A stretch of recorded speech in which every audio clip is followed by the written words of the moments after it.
پوری دنیا کے مسلمان اماموں کی طرف نسبت کرتے ہیں تو پھر اہل حدیث اجماع سے کیوں نکلتے ہیں؟ کہاں نکلتے ہیں؟ پوری دنیا کے لوگ کہاں؟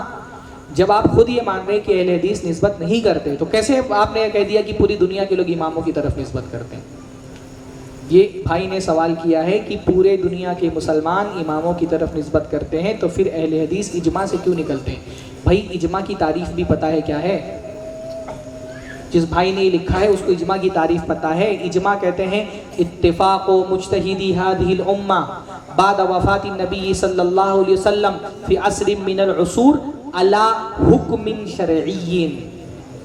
یہ اجماع کی تعریف ہے۔ اتفاق مجتہدی هذه الامہ، اس امت کے مجتہدین کا اتفاق ہونا، تمام مسلمانوں کا اتفاق نہیں اجماع میں شمار ہوتا ہے، مجتہدین کا اتفاق دیکھا جاتا ہے۔ اس امت کے مجتہدین ہونے چاہیے۔ فی عصر من العصور، کسی ایک زمانے میں یہ اجماع ہونا چاہیے۔ بعد وفات نبی صلی اللہ علیہ وسلم، اللہ کے نبی کی وفات کے بعد ہونا چاہیے۔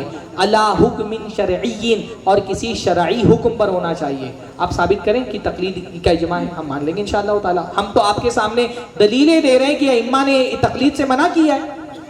جن ائمہ کی آپ تقلید کر رہے ہیں وہ خود کہہ رہے ہیں لا تقلدونی، میری تقلید مت کرنا۔ امام شافعی فرما رہے ہیں اذا قلت قولا وقال النبی صلی اللہ علیہ وسلم خلاف قولی، اگر میں کوئی بات کہوں اور اللہ کے نبی صلی اللہ علیہ وسلم اس کے خلاف کوئی بات کہیں، فاترکوا قولی واضربوا قولی علی حائط، تو میرا قول چھوڑ دینا اور میرے قول کو دیوار پہ مار دینا۔ حضرت امام شافعی تو یہ فرما رہے ہیں۔ امام مالک رحمہ اللہ فرما رہے ہیں کہ اس امت کے ہر آدمی کی بات لی بھی جا سکتی ہے اور ترک بھی کی جا سکتی ہے، الا صاحب ھذا القبر، سوائے اس قبر والے کے۔ اللہ کے نبی کی قبر کی طرف اشارہ کر رہے ہیں۔ ہم تو یہ کہہ رہے ہیں تقلید نہیں کرنے پر امت کا اجماع ہے۔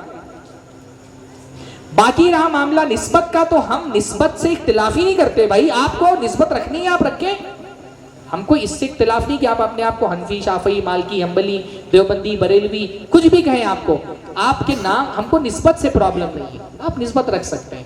ہم بھی تو نسبت رکھتے ہیں نا، بس فرق یہ ہے کہ آپ اماموں کی طرف نسبت رکھتے ہیں، ہم اللہ کے رسول صلی اللہ علیہ وسلم کی حدیثوں کی طرف نسبت رکھتے ہیں۔ آپ بتائیں کہ آپ اگر اماموں کی طرف خود کو منسوب کریں تو آپ کا عمل صحیح ہے، اور ہم رسول اللہ کی حدیث کی طرف خود کو منسوب کر دیں تو ہماری نسبت غلط کیسے ہو گئی؟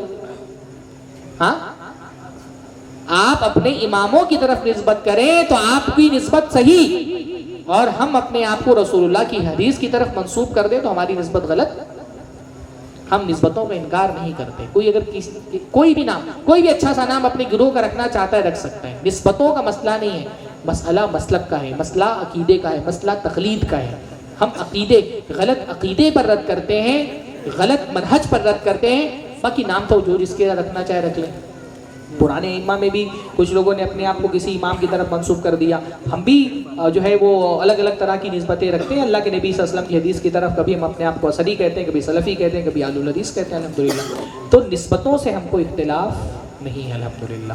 ہم کو اختلاف اس بات سے ہے کہ رسول اللہ کی حدیث آ جائے تو جو بندہ رسول اللہ کی حدیث پر امام کے قول کو ترجیح دیتا ہے، یہ رویہ دین کے خلاف ہے۔